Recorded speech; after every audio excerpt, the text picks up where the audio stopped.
Bonjour à toutes et à tous et merci d'être fidèlement connectés à nous ce matin encore. Aujourd'hui, nous allons tous ensemble parler de l'INJS, l'Institut national de la jeunesse et des sports. Et j'ai l'honneur d'avoir ici avec moi sur ce plateau le docteur Bacha Chazou Pascal, qui est un enseignant-chercheur et le chef filière STAPS à l'INJS qui se situe à l'Université de Lomé. Et j'ai également avec moi M.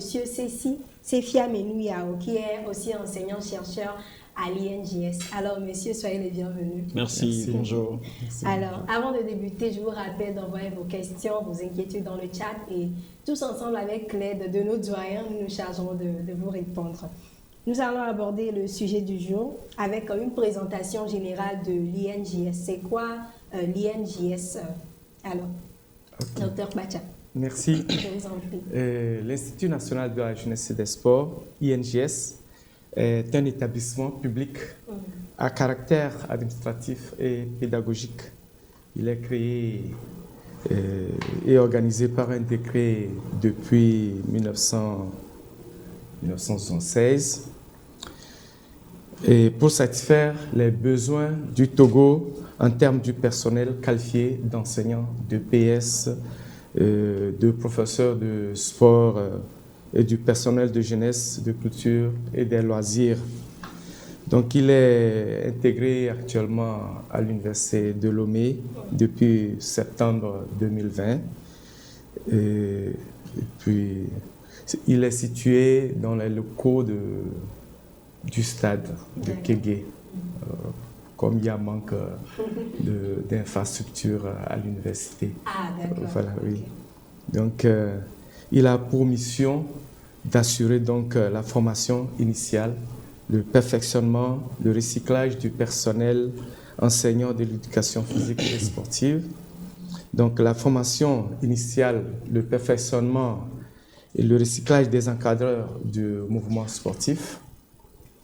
La formation, le perfectionnement aussi et l'encadrement des associations de jeunesse, animateurs d'éducation populaire.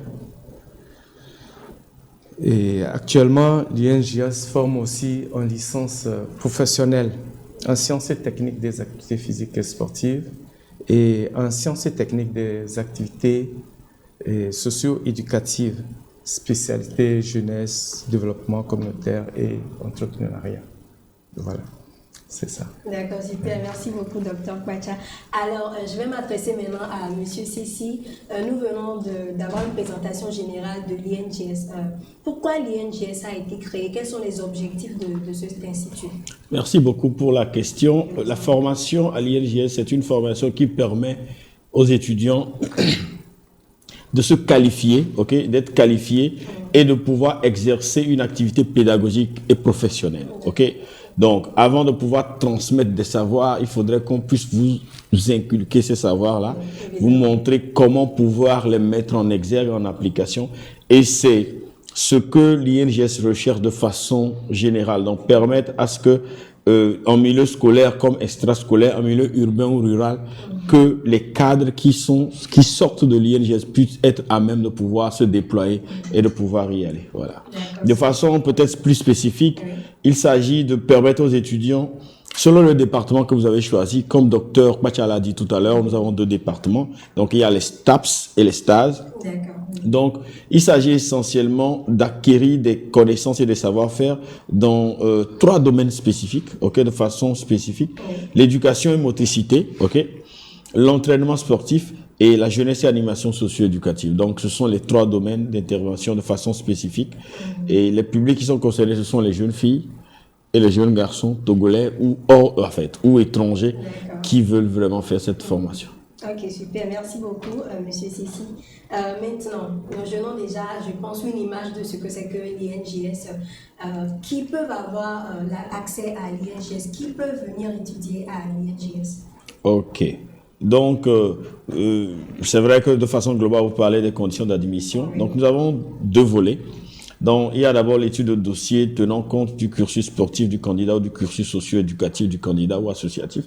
Et ensuite, des tests d'aptitude physique. Donc, le concours a déjà été lancé. Le concours d'entrée, enfin, chaque année, l'Université de Lomé lance le concours d'entrée à l'INJS.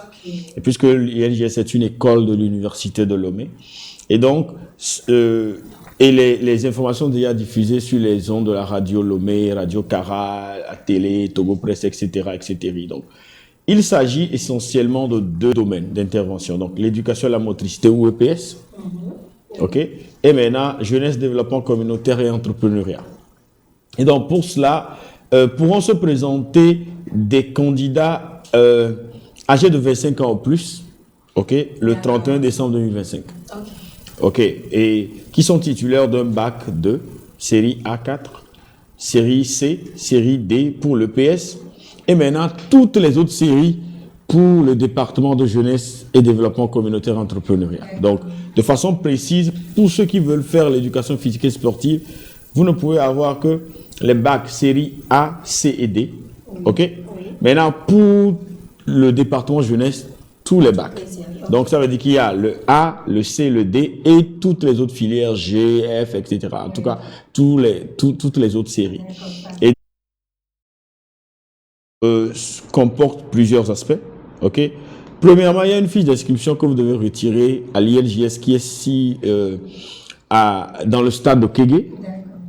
Une fiche d'inscription que vous devez remplir et choisir le département que vous voulez faire, OK, au secrétariat. Ensuite, une copie légalisée des relevés de notes du bac 1 et du bac 2. Ensuite, une copie légalisée de votre acte de naissance. Un certificat de nationalité, donc un extrait, d'accord. Une attestation légalisée de réussite au bac 2. Donc, puisque vous avez réussi, vous avez pris votre attestation de bac, donc vous la légalisez. Ensuite, un certificat médical datant de moins de 3 mois. N'oublions pas qu'au-delà, l'INJS est un institut de formation, mais on fait beaucoup de pratiques sportives, quel que soit le département dans lequel vous êtes, que vous soyez en EPS, ou que vous soyez en STAPS, ou vous soyez en STAS, la pratique sportive nous permet d'avoir la santé. Donc, vous devez être à même de pouvoir faire des activités sportives. Donc, si vous êtes dispensé, a priori, vous ne pouvez pas venir à l'INJS. Voilà. Donc, ensuite, comme on l'a dit, un certificat médical et enfin, une quittance de frais d'études de dossier de 10 000 francs pour les candidats togolais. Si vous êtes togolais ou togolaise, 10 000 francs. Mais si vous êtes candidat de la zone UEMOA, vous payez, en fait, togolais et zone UEMOA, vous payez 10 000. Mais quand vous êtes hors de la zone UEMOA, vous êtes ressortissant de la zone hors UEMOA, donc vous allez payer une quittance de 15 000 francs qui est payée sur le compte de l'université de Lomé. OK? Donc, à IB Bank ou bien à EcoBank. Donc, dès que vous arrivez à IB Bank ou vous arrivez à EcoBank et vous dites que vous voulez payer pour les frais d'inscription du concours à l'INJS, on vous donnera le compte.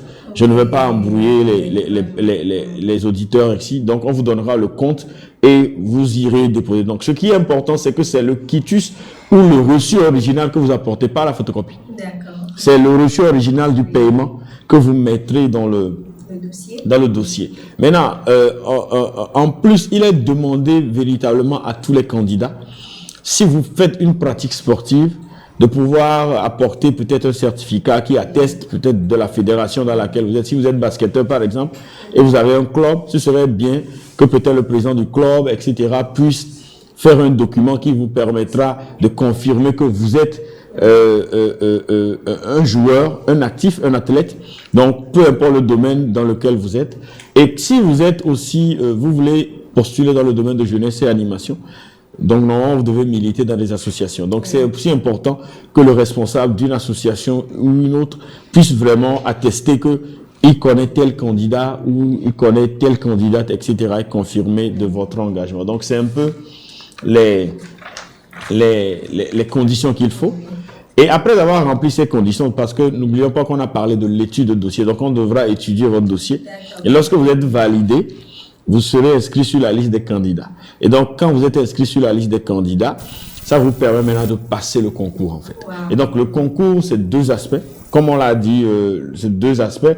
Il y a la phase d'étude de dossier, dont nous venons de parler. Et quand vous réussissez à cela, on vérifiera pour votre étude de dossier pour le département STAPS, EPS, OK, on vérifiera votre note obtenue au bac 1, au bac 2 dans les matières SVT en français, OK. Et pour la jeunesse et développement communautaire entrepreneur, on vérifiera vos notes au bac 1, au bac 2 en français et en histoire-géographie.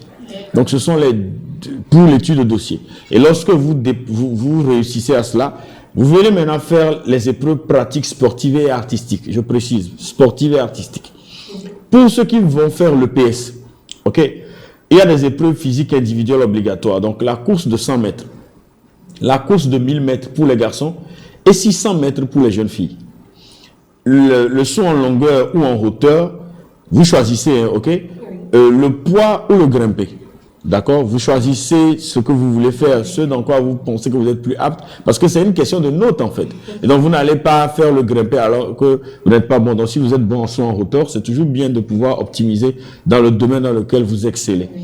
Maintenant, un sport collectif au choix du candidat parmi le football, le basketball, le handball, le handball plutôt, le volleyball, un sport de raquette, donc ça peut être le badminton, le tennis de table, le tennis, etc.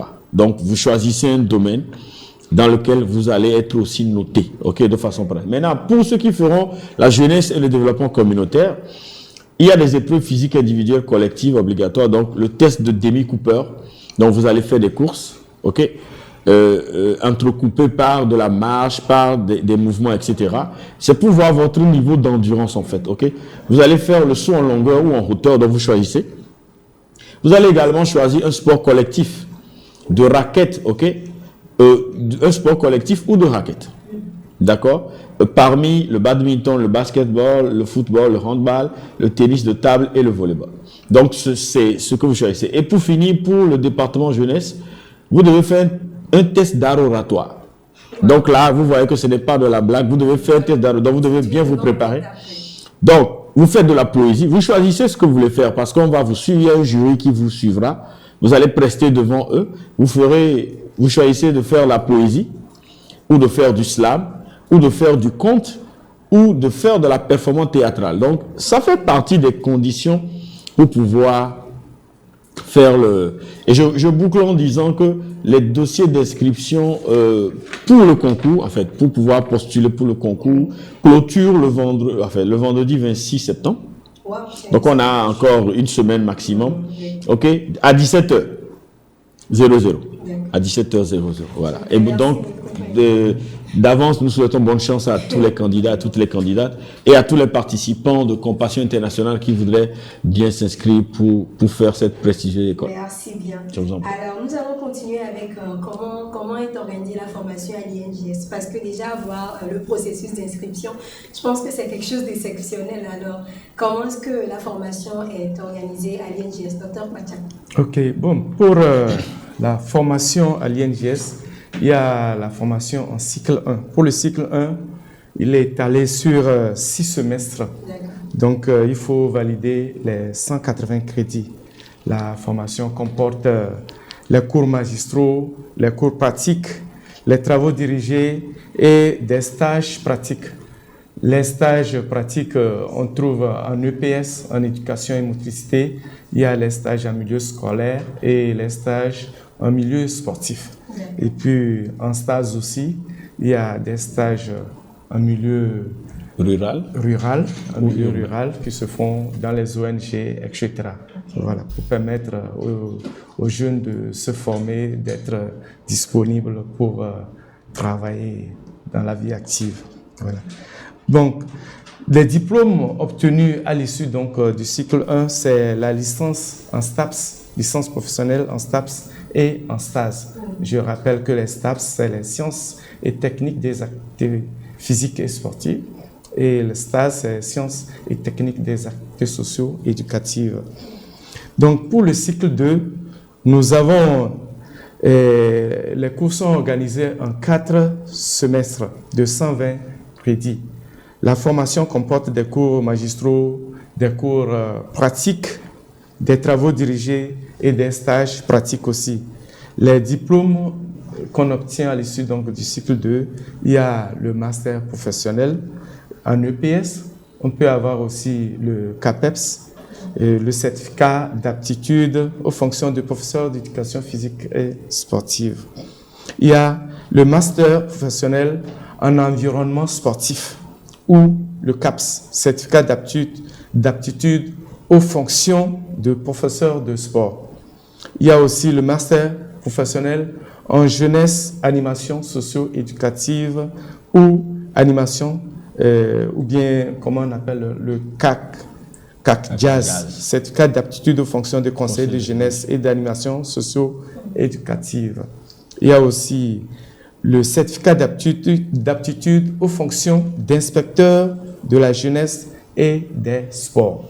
Voilà donc les diplômes qu'on peut obtenir à l'issue du cycle 2. On a aussi des formations spécialisées, diplômantes. Donc là, il y a le certificat d'aptitude et le certificat de qualification professionnelle. C'est ça le CQP. Le CQP, voilà, certificat de qualification professionnelle. Il y a aussi des diplômes universitaires, il y a aussi des formations continues certifiantes aussi. Donc, il faut être titulaire du bac 2 avant d'entrer à l'INJS pour des formations, souvent. Voilà. Alors, merci beaucoup, Dr. Kwacha. Toujours, j'aimerais revenir sur cette question de formation spécialisée à l'INJS. Alors, M. Cécile, vous avez d'autres choses à rajouter? Peut-être ce que je vais ajouter mis à part ce que le Dr. Kwacha vient de dire. Donc, nous avons des formations professionnelles pour les étudiants et les professionnels. Ok, on précise. Donc, c'est le certificat de qualification professionnelle, le CQP, les diplômes universels, le DU. Donc, il y a plusieurs DU qui ont déjà été faits. Il y a un DU en administration, en management du sport, qui avait déjà été fait par les années passées. Nous avons des formations continues certifiantes, donc, par rapport à un domaine précis. Et pour les titulaires de bac, nous avons la préparation au diplôme de maître d'éducation physique et sportive et de sport et des instructeurs de jeunesse d'animation socio-éducative. Donc, pour ceux qui ont le bac 2, ok? Maintenant, les non-titulaires de bac 2 aussi ne sont pas laissés pour compte. Donc, ça veut dire que même si vous n'avez pas le bac 2, on peut vous préparer au diplôme d'État en activité physique et sportive et en animation socio-éducative. Donc, il y a aussi l'entraîneur d'État premier, deuxième, troisième degré au football, ok? Au volley, au basket, au hand, au tennis, etc. Et aussi, on peut vous préparer à être un préparateur physique, en fait. Bon, c'est vrai qu'il y a de la redondance, mais on vous forme pour être préparateur physique, ok? Être maître nageur, par exemple, être moniteur ou animateur sportif ou socio-éducatif ou de loisirs, donc animateur de loisirs, donc vous animez des centres de loisirs, etc. Et au-delà, ce qui est intéressant ici dans toutes ces formations, c'est que on vous forme à pouvoir aussi transformer les autres. Donc ça veut dire que les capacités qu'on donne, que ce soit en STAPS comme en stage, c'est pas seulement d'être à même de pouvoir jouer, mais c'est de pouvoir créer. Et donc, par exemple, quand vous prenez le Dr. Kwacha, il a les capacités, après sa formation, après tout son cursus, de créer un club de foot. Parce qu'il est spécialisé dans les questions de foot. Donc, il peut aider même la fédération à pouvoir réfléchir, il peut aider les ligues, etc. Donc, de la même manière aussi, pour moi, dans mon domaine, je peux accompagner les associations de jeunes, quelles que soient les associations, que ce soit les ONG, mais je peux aussi en créer, en fait. Parce que nous avons le bagage nécessaire pour pouvoir le faire. D'accord, super. Merci beaucoup, Monsieur Cécile. Vous venez de dire qu'il y a aussi l'opportunité donnée à ceux qui ne sont pas titulaires, malheureusement, du bac 2. Alors, est-ce qu'il y a une divergence dans leur manière de s'inscrire, ceux qui n'ont pas le bac 2? Bon, oui, allez-y. En fait, au niveau de l'INJS, l'INJS signe de contrats avec les fédérations des organismes qui reconnaissent des diplômes. Donc, ce qui permet, par exemple, lors d'une formation, par exemple en football, la fédération togolaise de football peut demander à l'INJS de former des encadreurs, des entraîneurs de préparateurs physiques. Donc, selon le niveau. Donc, c'est des contrats qui sont signés avec les fédérations, des organisations, etc., pour permettre donc de valoriser les jeunes qui ont des talents et qui veulent Oui, super. Voilà, je pourrais même aborder dans le même sens que le Dr. Kwacha pour dire ou préciser que de la même manière, par exemple, nous savons que Compassion Internationale Togo a des animateurs sur le terrain, etc. Et donc, qui n'ont pas forcément fait l'INJS. Oui. Mais l'INJS est l'école de l'université qui forme des animateurs, c'est-à-dire qui les qualifie en fait. Donc on peut aussi, comme Dr Pacha l'a dit, Compassion peut avoir recours à l'INJS pour certifier les animateurs de jeunes sur le terrain, etc. Voilà, donc c'est un peu super, les deux exemples. Merci pour cette explication, Monsieur Cécile. Alors, quels sont les débouchés de ces formations dont vous venez de parler? Que peuvent devenir les jeunes qui ont fait ces formations à l'INJS? Ok. Les titulaires de diplôme en licence professionnelle, c'est-à-dire professeurs, c'est-à-dire lorsque on est en éducation et motricité, on peut devenir professeur d'éducation physique et sportive, entraîneur de club, c'est-à-dire dans les différentes fédérations sportives. On peut aussi devenir un personnel dans des associations, dans les collectivités locales sportives ou centres de développement. On peut devenir aussi conseiller, animateur des sports, animateur des activités physiques, sportives et artistiques. On peut être aussi employé dans les secteurs de l'éducation nationale. On peut être conseiller principal d'éducation, on peut être conseiller en animation sportive, de l'enseignement à des fins éducatives, etc. On peut aussi, on a la possibilité de poursuivre des études en master en STAPS. D'accord. Donc, M. Sissi va développer. Moi, je peux même ajouter à ce que Dr Pacha a dit. On peut faire le master en STAPS, faire aussi la thèse en STAPS. La preuve, c'est que lui, il a fait la thèse en STAPS. Donc, ça veut dire qu'on peut aller au-delà et continuer. Donc, dans le domaine de la jeunesse et développement communautaire et entrepreneuriat, on peut devenir entrepreneur. Je commence par là. On peut devenir entrepreneur. Donc, on est formé pour devenir entrepreneur et aider aussi les jeunes dans les communautés, que ce soit rurales ou urbaines, à devenir aussi des entrepreneurs. Donc, on est entrepreneur soi-même et on peut devenir coach en entrepreneuriat, etc. Donc, on peut être aussi un accompagnateur de primo-entrepreneurs. Vous avez vu, c'est de ça que je parle, ou des sociétés coopératives. Donc, les scoops, etc. On peut les aider. Parce qu'il s'agit, par exemple, lorsque vous voulez créer une scoop, de pouvoir faire les textes, de faire les documents. Donc, comme nous sommes des spécialistes des mouvements associatifs, c'est aussi facile de pouvoir écrire les textes, d'aider les structures à pouvoir s'organiser correctement. On peut être un agent, un animateur de développement dans les ONG, ou dans les associations, dans les communautés à la base. Donc, aujourd'hui, par exemple, les communes, nos communes, ont véritablement besoin des conseillers de jeunesse. Parce que les conseillers de jeunesse jouent un rôle de catalyseur, en fait, de mobilisateur des communautés, de mobilisateur des groupes cibles, de déclic pour que les gens commencent par réfléchir à leur propre changement et au changement de leur communauté. Donc, il s'agit aussi d'aider les gens à identifier les défis auxquels ils sont confrontés, etc. Donc, dans cette même lancée, on peut être responsable associatif. Donc, comme je l'ai dit, on peut créer une association. On peut aider les gens à créer, mais on peut aussi devenir responsable. Aujourd'hui, nous avons beaucoup de collègues, des aînés ou des plus jeunes qui ont créé des associations. Vous aurez pu entendre parler de l'association Ange. Donc, c'est ma première fois, Ange s'occupe des enfants en conflit avec la loi, etc. Des enfants qui ont des difficultés, des enfants de la rue et des enfants de rue. Donc, c'est deux aspects différents, mais c'est que les deux ont des dénominateur commun, ils sont dans la rue. Et donc, aujourd'hui, Ange permet aux enfants de sortir de la rue. Et donc, Ange, par exemple, qui est en partenariat avec l'INJS, parce que lui-même, le fondateur, a fait l'INJS. Donc, les étudiants vont faire des stages pratiques aussi là-bas. Ange a été créé par un conseiller de jeunesse. Donc, vous voyez un peu, c'est de ça qu'on parle. Donc, on peut aider les gens à créer, mais créer nous-mêmes aussi. Donc, aujourd'hui, Ange fait un travail efficace sur le terrain. On peut être assistant ou chef de projet en développement local. Donc, les communes ont véritablement besoin des gens qui sont capables d'écrire des projets, des gens qui sont capables de les mettre en œuvre, des gens qui sont capables de les évaluer, et les conseillers de jeunesse sont à même de pouvoir faire ce travail. Ensuite, on peut travailler dans des services publics centraux, déconcentrés en charge de la jeunesse. Donc, vous avez vu, par exemple, nous avons le ministère du développement là-bas, de la jeunesse, de l'emploi des jeunes, etc. Donc, nous avons la direction de la jeunesse et de l'emploi des jeunes. Donc, nous avons les centres des jeunes. Vous voyez un peu, il y a les centres des jeunes et les maisons des jeunes sur toute l'étendue du territoire. Vraiment. A priori, ce sont les conseils de jeunesse des diplômés de l'INJS option stage qui sont à même de pouvoir faire le travail là-bas.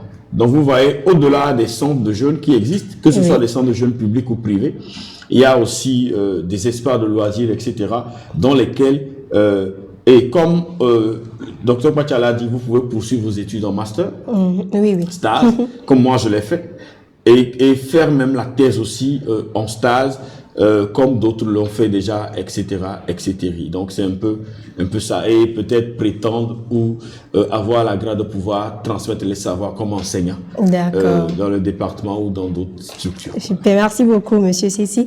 J'aimerais un peu revenir en arrière pour toucher du doigt les formations dont vous avez parlé à l'INJS. Alors, qu'est-ce qui est véritablement enseigné? Quels sont les programmes qui sont enseignés aux jeunes?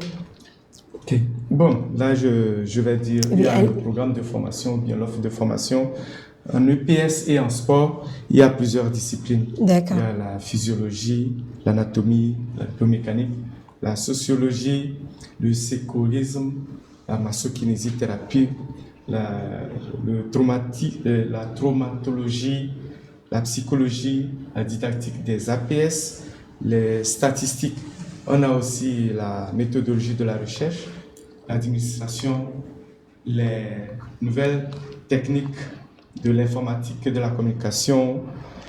On a aussi la psychopédagogie, l'anglais, la législation scolaire, l'économie, la méthodologie de l'entraînement, etc.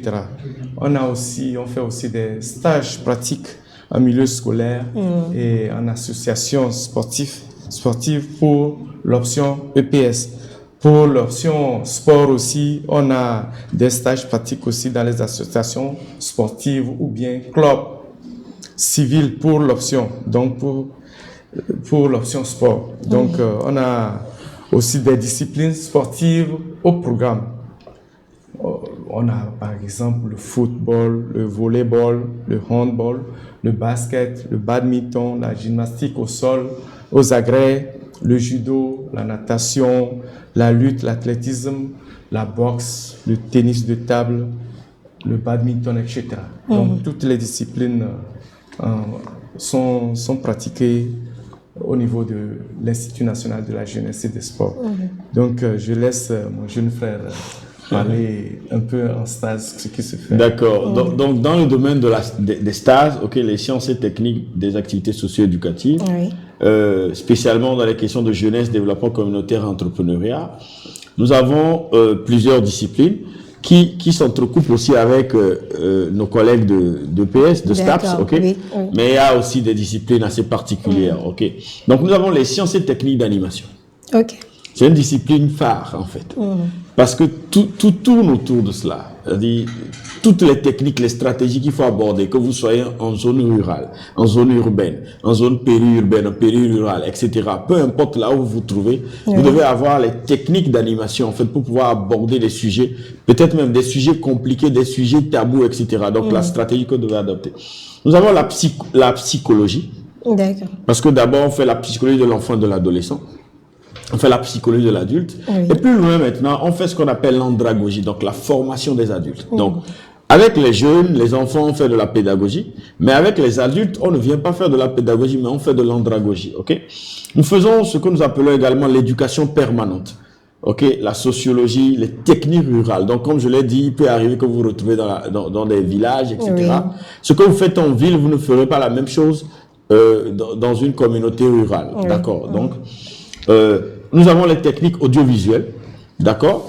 Comment faire des montages, des captures vidéo, etc. Parce que sur le terrain, vous êtes obligé de pouvoir faire de la pratique. Donc, si vous voulez prendre vous voulez capturer l'image d'une situation anormale, vous n'allez pas aller chercher un caméraman à Lomé. Vous avez votre portable. Donc, si vous êtes dans un village à Boulgou, vous devez pouvoir faire des captures, peut-être d'1 minute, 2 minutes, etc. Préparez vos petites vidéos que vous pouvez passer pour que les gens voient qu'il y a peut-être une situation anormale quelque part et qu'il faut véritablement se lever. Donc, nous avons également l'administration, nous faisons de l'anglais. L'anglais important, hein, mandatory, comme on dit, obligatoire pour tout le monde. Nous avons l'éthique, la législation, l'économie familiale. N'oublions pas qu'on travaille plus dans les questions de développement, donc comment les familles peuvent se développer, etc. Nous avons également l'art ménager. On apprend aux jeunes étudiants dans le domaine des stages à faire le tricotage, le macramé, la fabrication de filets, de différentes disciplines sportives qui vous permettent de pouvoir gagner de l'argent. En attendant, peut-être que vous soyez recruté ou que vous soyez dans une structure, etc. Donc, nous faisons de la pédagogie, de la dynamique de groupe. N'oublions pas que c'est important, la dynamique de groupe, et qu'il faudrait comprendre comment les groupes fonctionnent et avancent. Nous faisons le français, c'est normal. Il faut bien parler français. Et nous faisons le développement communautaire, la gestion de projet, le management des organisations. Donc, vous voyez, la gestion de projet et le management des organisations. Donc, on fait également l'hygiène à la santé, l'éducation à la citoyenneté. N'oublions pas que les cadres de jeunesse sont des personnes qui peuvent former les autres à la citoyenneté responsable. Donc, il faudrait que vous-même vous soyez bien formés avant de pouvoir décupler votre énergie sur les autres et les former. Donc, nous avons des activités physiques et sportives. Donc, à part tout ceci, les étudiants en stage font des stages aussi en milieu rural et urbain, donc dans des associations, dans des communautés. Par exemple, au cours de cette année, avant que les vacances académiques ne commencent, les étudiants en deuxième année de stage étaient dans la zone de Vautois, donc à Mengra, etc. Et on travaillait dans les communautés, ont aidé ces communautés-là à pouvoir faire le diagnostic participatif et l'ont présenté donc dans les 6 communautés dans lesquelles les étudiants étaient. Ils ont vécu, si c'est à même le sol que les gens se couchent, eux aussi se couchent à même le sol. Donc ils se sont confondus à la communauté. Ils ont posé des questions pour comprendre les défis et les enjeux auxquels sont confrontés la population. Et après, ils ont fait un document d'analyse stratégique et ils l'ont présenté à la chefferie et devant la population. Donc, pour dire, quand nous avons fait des observations, voilà tel problème que vous avez, voilà tel, qu'est-ce que vous pensez qu'on peut faire ensemble pour pouvoir trouver des approches de celui. Donc, c'est un peu ce à quoi. Et en troisième année, les étudiants font maintenant ce que nous appelons le stade de responsabilité. Ça veut dire que déjà en troisième année, vous êtes en train de finir. En fait. Donc, on vous prépare à être responsable sur le terrain, être responsable dans vos maisons, etc. Merci beaucoup. Parfait. Merci, Monsieur Cécile. Avant de poursuivre, nous avons des questions en ligne. Je pense que des gens ont été un peu en retard, donc ils aimeraient que vous leur rappeliez la date limite du dépôt des dossiers.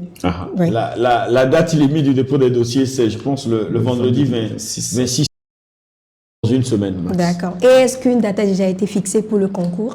Oui, le concours aura lieu selon le communiqué signé par le professeur Adama Koda, le président de l'université. Le concours aura lieu, la pratique, donc comme on l'a dit à 2 fois, donc la pratique du concours aura lieu dans la période du 29 septembre au 9 octobre. C'est bon, donc ça veut dire que le concours aura lieu dans cette phase-là. Et ensuite, la date probable des résultats est prévue pour le 11 octobre. Donc, si tout va bien, le 11 octobre 2025, on aura les résultats définitifs de ceux qui sont admissibles. Maintenant, tu es admis, d'accord, mais il faudrait que tu ailles maintenant payer les frais de scolarité, etc., pour pouvoir confirmer que tu es véritablement inscrit à l'INJS, parce qu'après ton inscription, on va te délivrer la carte d'étudiant, etc. Donc, sans ça, donc une chose est d'être admis, mais une autre chose est d'aller payer les frais de scolarité, les unités d'enseignement, etc. Payer tout ça là pour pouvoir faire le cours. D'accord, super. Alors, il y a une autre personne qui demande une doléance pour qu'on puisse rappeler la liste des documents à fournir pour les dossiers. Oui, parce que c'est vraiment important. Donc, d'accord. Nous avons une fiche d'inscription qui est retirée à l'ING, donc dans le stade de Kégué. D'accord. Ok. Donc c'est cette fiche-là vous remplissez. Donc il y a votre nom, votre prénom, votre toutes les informations, le bac que vous avez eu, etc. Le domaine que vous voulez faire. Donc si c'est les STAPS, vous cochez STAPS. Si c'est les STAS, vous cochez STAS, etc. Maintenant vous devez avoir une copie légalisée de vos relevés de bac 1, bac 2. D'accord. Ok. Une copie légalisée de l'acte de naissance. un extrait de certificat de nationalité. Donc, vous savez que si vous avez l'ancienne nationalité, l'ancien format, vous devez faire une égalisation. Mais si vous avez le nouveau format, c'est le duplicata que vous devez déposer. Donc, une attestation légalisée de réussite au bac. Donc, votre attestation de bac, donc vous la légalisez. Un certificat médical datant de moins de 3 mois. Donc, vous allez faire les tests, on vous délivre un certificat médical dans les structures spécialisées. Donc, qui vous permet de pouvoir attester que vous ne souffrez d'aucune infirmité. En fait, c'est ce qu'on veut. Puisqu'on fait de la pratique sportive, etc. Oui, exactement. Donc, ensuite, maintenant, vous payez une quittance de 10 000 francs. Si vous êtes togolais et aussi ressortissant de la zone UEMOA. D'accord. Mais si vous êtes ressortissant de la zone hors UEMOA, vous payez une quittance de 15 000 francs. Que ce soit à IB Bank ou bien à EcoBank. Donc, quand vous arrivez à IB Bank ou à EcoBank, vous dites que vous voulez vous inscrire pour le concours de l'INJS à l'Université de Lomé. Ils vous donneront le compte sur lequel vous devez faire le dépôt de l'argent. Super. Et donc, avec tous ces dossiers, vous devez venir aussi avec la quittance originale de paiement. D'accord. Que ce soit de 10 000 ou de 15 000. Vous voyez un peu, que vous soyez de Togolais, membre ressortissant de l'UEMOA ou hors de l'UEMOA, donc 10 000 ou 15 000, vous viendrez avec la quittance originale, pas de photocopie. Vous viendrez avec la quittance originale pour pouvoir faire le dépôt. Voilà. Donc c'est un peu de quoi. Et ensuite, ce qui est intéressant, si vous voulez faire les STAPS ou vous voulez faire les stages, on a demandé une preuve, une attestation que vous faites de la pratique sportive, par exemple, en EPS. Donc, si vous êtes membre d'un club, vous êtes membre d'une association sportive, vous venez avec une attestation ou un certificat qui montre que vous êtes membre peut-être d'un club de hand, un club de judo, un club de karaté. D'accord. Et maintenant, si vous voulez faire le département jeunesse, c'est aussi important qu'on sache que vous connaissez déjà les aspects liés au mouvement associatif. Que vous êtes membre actif peut-être d'une association, vous êtes peut-être même fondateur d'une association, ou vous êtes, je ne sais pas, etc. Donc, vous venez aussi avec une attestation d'une association, d'un responsable d'association, d'organisation associative, qui dit que je reconnais tel qui est membre de mon association, la personne est dynamique, et ce serait un plaisir que la personne puisse suivre cette formation parce qu'elle va revenir maintenant aider aussi l'association après. Super, merci beaucoup, Monsieur Cécile. Il y a aussi une autre question, une inquiétude par rapport à l'âge, parce que je pense que vous aviez mentionné quelque part qu'il faut avoir 25 ans.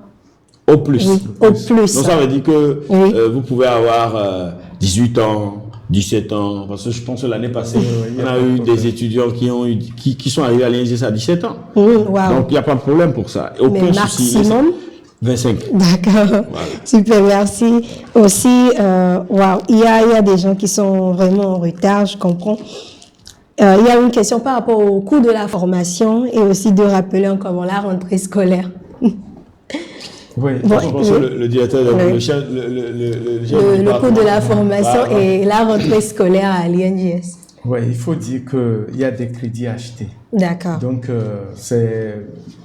les crédits, c'est 60 crédits.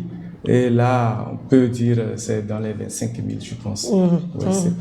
C'est une autorisation spécifique. Sinon, normalement, le coût devait être dans les 350 400 000. Wow. Mais c'est spécialement l'université a donné cette dérogation spécifique pour l'INJS pour permettre.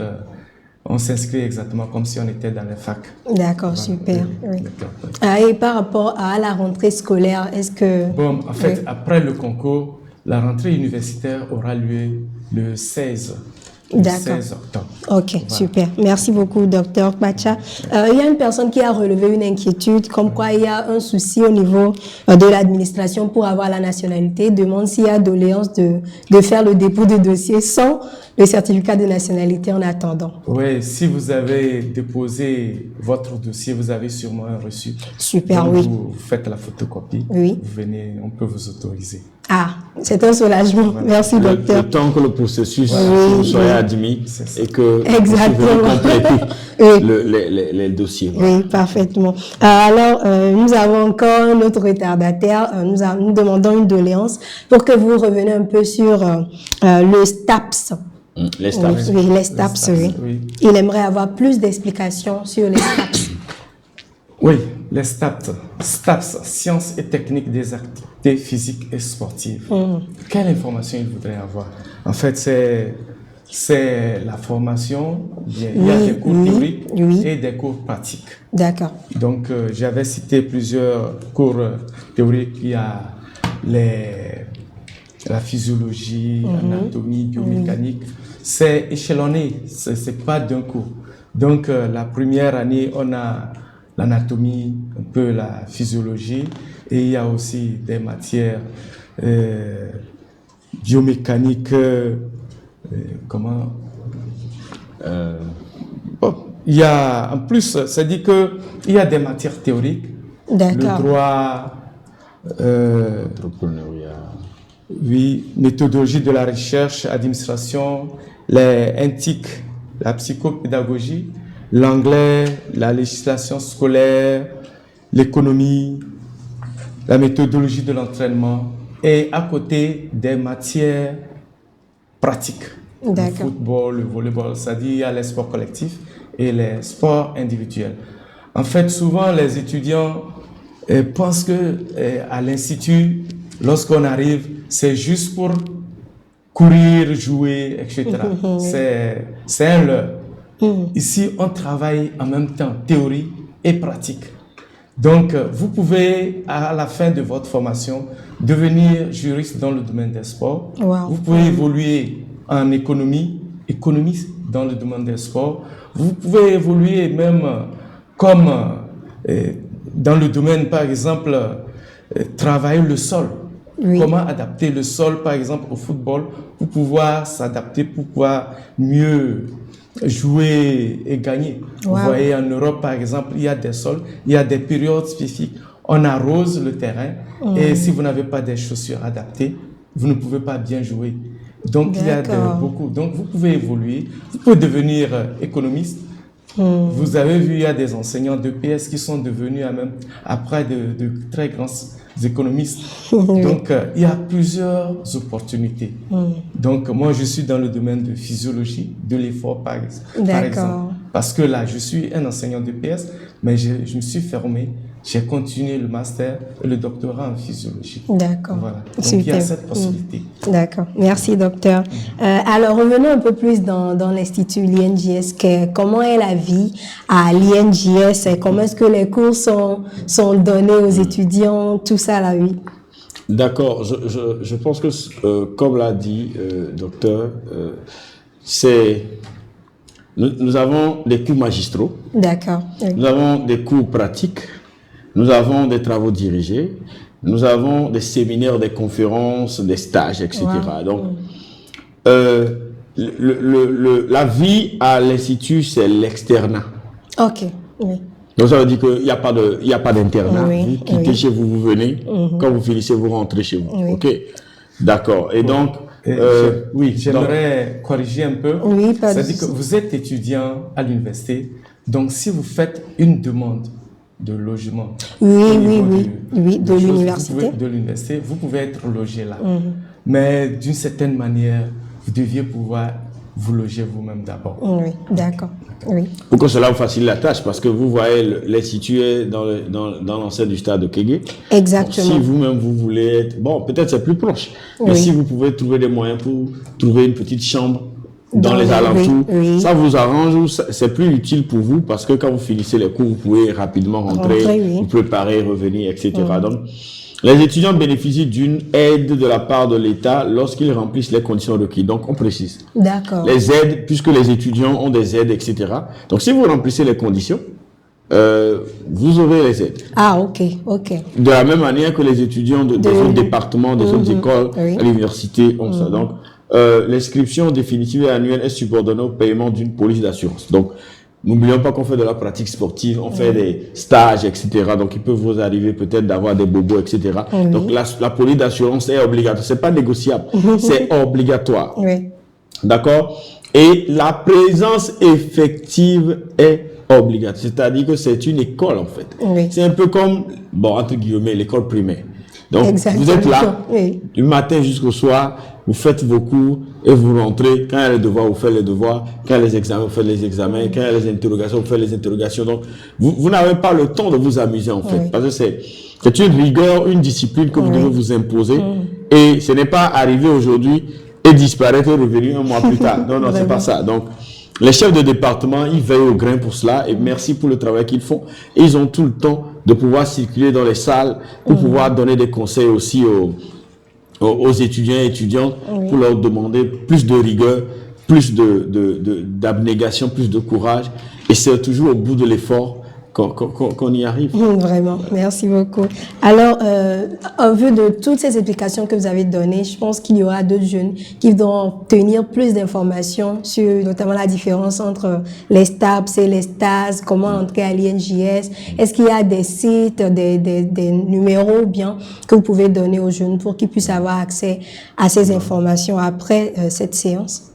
Oui, bon, en fait, il suffit d'aller sur le portail de l'université de D'accord, oui. Puis de chercher INJS. Oui. Là, il y a des informations qui peuvent...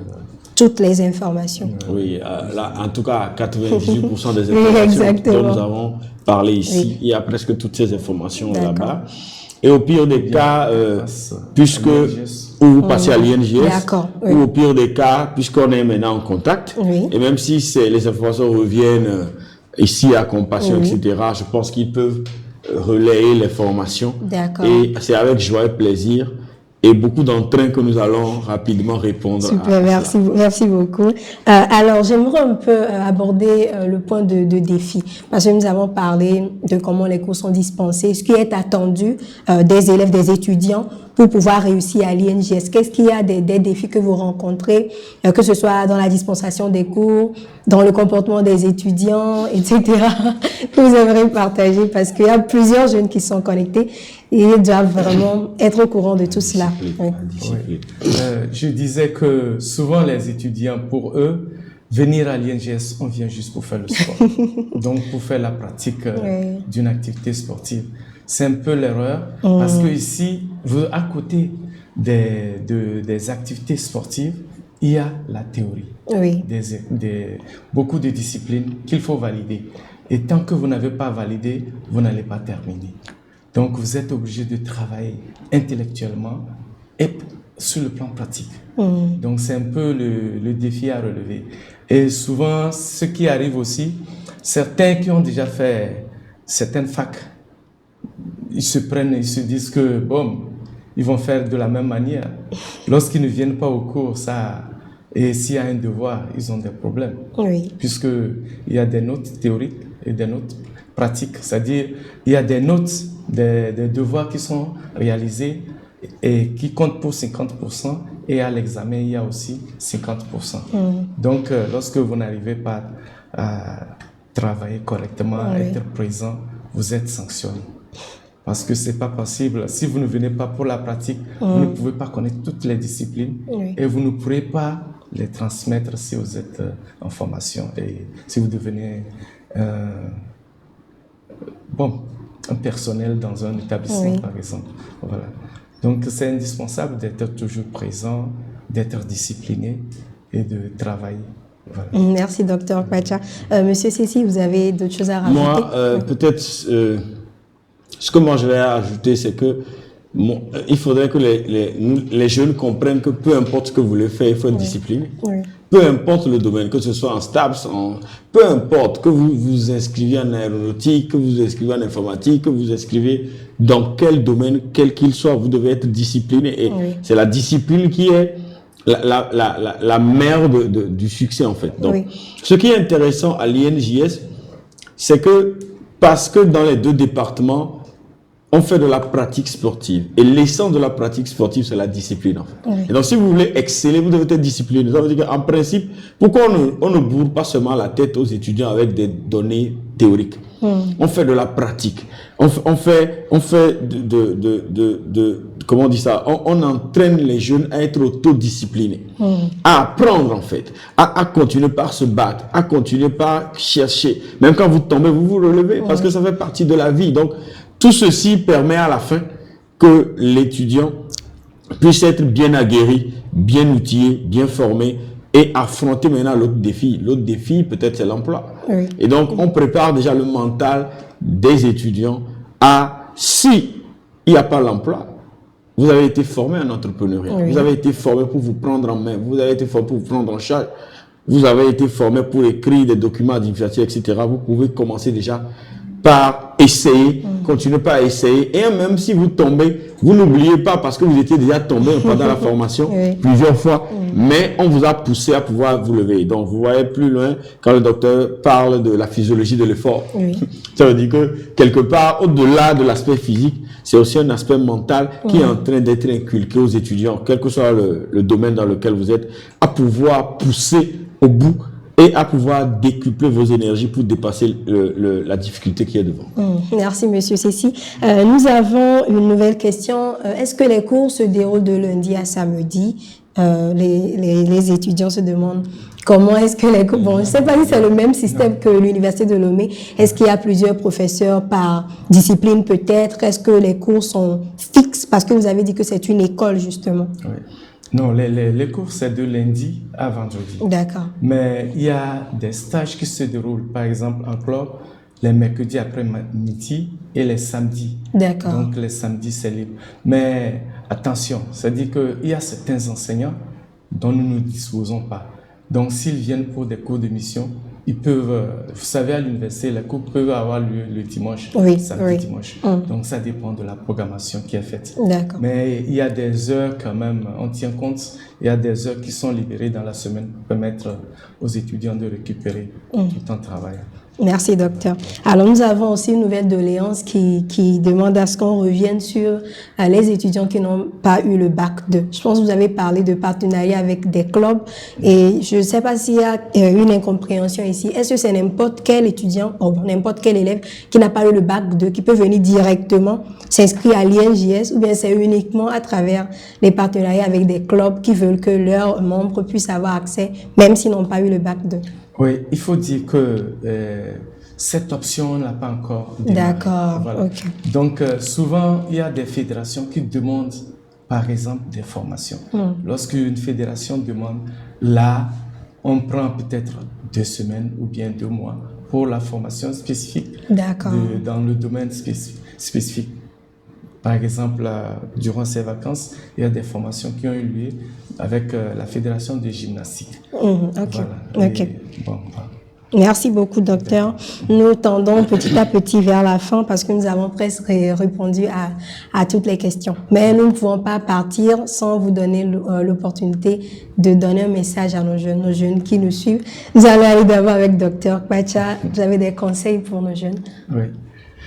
Bon, je remercie d'abord cette opportunité que vous nous aviez donnée de parler un peu avec les jeunes. Il faut dire que l'Institut national de la jeunesse et des sports n'est pas très connu. Mais il y a une chose, dès que vous venez, vous n'allez pas chômer.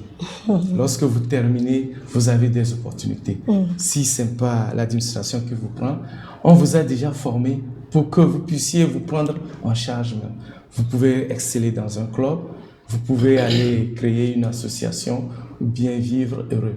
Dans tous les cas, vous allez vous adapter dans n'importe quelle situation. Et d'ailleurs, il y a tellement de manque d'enseignants dans ce domaine-là.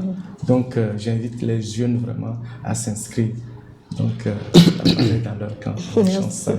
Merci, docteur. Alors, à vous, monsieur Cécy. D'accord. Excusez-moi. Ce que moi je pourrais dire, c'est un peu, vous voyez, quand nous sommes arrivés à l'INJS, il y a de cela quelques années déjà, un de nos enseignants nous a donné un texte, en fait, une phrase, une citation qui m'a marqué et qui continue par me marquer. Il dit, je cite, « L'animateur ne donne pas des recettes toutes faites. » Mais tout savoir qui permet à l'apprenant de s'adapter à toutes les situations de la vie. Et finalement, moi, j'ai gardé cela, j'ai gardé cette phrase-là en tête et j'ai continué par me battre pour cela. Donc, ici, à l'INJS, on nous donne tous les savoirs qui nous permettent de nous adapter. On t'a appris à sauter. Donc, quand tu te retrouves dans une situation, il faut sauter, tu as déjà le bagage pour sauter. On t'a appris à nager, on t'a appris à courir, on t'a appris à danser, on t'a appris à parler, on t'a appris à te poser, à réfléchir, on t'a appris à faire ci. Donc, tout ce qu'on nous apprend, ce sont des backgrounds qui nous permettent de pouvoir nous adapter et de pouvoir, comment on dit ça, nous propulser en avant. Et donc moi, ce que je voudrais dire aux jeunes qui nous suivent, c'est de ne pas avoir peur en fait. Et donc, de faire cette expérience-là, je reste convaincu qu'ils ne vont pas la regretter parce que lorsque vous venez à l'INJS, quand vous finissez, c'est comme un tremplin en fait, mais un tremplin qui vous donne un bagage solide pour pouvoir continuer par faire d'autres choses. Donc, vous pouvez finir et lorsque vous êtes encore très jeune, c'est plus facile pour vous de vous lancer pour faire la thèse. Déjà très tôt, à 25 ans, déjà, imaginez vous arrivez à 18 ans, quoi. Donc, à 21 ans, vous avez votre licence. C'est-à-dire qu'en temps normal, à 23 ans, vous avez votre master. Cela veut dire que si vous faites encore 3 ans, disons à 25 ans, vous êtes déjà docteur dans un domaine. Donc, c'est possible, en fait. Et donc, vous voyez, 25 ans, c'est déjà bon. Vous êtes déjà docteur, vous n'êtes plus comme quelqu'un qui a la licence, par exemple. Vous n'êtes pas n'importe qui. De toutes les façons, on pourra avoir recours à vous pour pouvoir faire des choses. Et nos communautés ont besoin de nous, que ce soit les spécialistes des questions de sport, comme les spécialistes des questions de jeunesse. Les communautés ont véritablement besoin de nous. Les communes ont besoin de nous. C'est un appel que nous lançons à toutes les communes d'avoir recours à nous pour pouvoir les aider, que ce soit dans l'implémentation ou la rédaction de leur plan de développement ou dans la mise en œuvre de leur plan de développement, et que ce soit également pour la dynamique communautaire en termes de développement. Voilà. Merci beaucoup, Monsieur Cécy. Alors, tous ensemble, nous comprenons que l'INJS, ce n'est pas seulement courir, ce n'est pas seulement le sport, mais c'est l'endurance, c'est l'entrepreneuriat, c'est apprendre la vie. Merci beaucoup d'avoir honoré notre invitation et de nous avoir donné toutes ces riches informations. C'est nous qui vous remercions pour cela. Merci. Alors, merci beaucoup. Ce sera presque un crime de lèse-majesté si nous ne passons pas par cette opportunité pour véritablement adresser nos remerciements au management de Compassion Internationale. D'abord au docteur Aronon Olivier, le directeur national de Compassion Internationale, et à toute son équipe, parce que c'est toute l'équipe qui a été mise en branle pour pouvoir réaliser cette activité. Nous voulons vraiment dire merci. Les voix les plus autorisées le feront, mais nous profitons de cette occasion pour dire merci au nom de l'administration, au nom du directeur de l'INJS et au nom des chefs de département et à tout le personnel de l'INJS. Nous disons vraiment merci à Compassion Internationale. Merci à tous les C2J qui sont connectés. Merci à tous les jeunes qui viendront s'inscrire. Et c'est avec joie que nous allons les recevoir pour pouvoir leur donner la formation qu'il faut pour qu'ils soient des citoyens pleins de talent, qu'ils soient des citoyens dont le potentiel est développé, déployé pour le développement de la nation. Super. Merci beaucoup, Monsieur Cécy. Merci, Docteur Kwacha. Alors, je joins ma voix à Monsieur Cécy et je remercie une fois encore le directeur national de Compassion, Docteur Aronon Kofi Olivier. Merci à la direction de l'INJS une fois encore. Merci aux spécialistes du développement des jeunes à Compassion, Monsieur Alex Genoupati. Merci aux techniciens de cette émission, Monsieur Baudouin, et à notre modérateur en ligne, Monsieur Samuel.